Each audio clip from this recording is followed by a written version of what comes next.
nebunia mea. Ia-uzi, auzi, auzi, nebunia lui băiatul. Ce să vă fac eu, frate, dacă mie merge cam.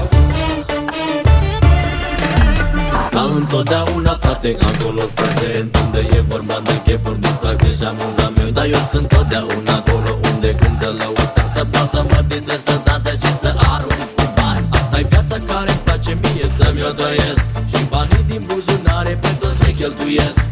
La modam, da, e nebunia mea. Fără număr spart toți banii ca să cânte muzică. Hai maestre, mână, mână, mă! Băi, vorbă el, băi! Ești mare obraznic, ai încă o dată. Ia-uzi, auzi, auzi, balansul ia-uzi, ia. Toți își fac nebunii și eu fac nebunia mea. Ia-uzi, auzi, auzi, nebunia lui băiatul. Ce să vă fac eu, frate, dacă mie merge cam. Ia-uzi, auzi, auzi, balansul ia-uzi, ia. Toți își fac nebunii și eu fac nebunia mea.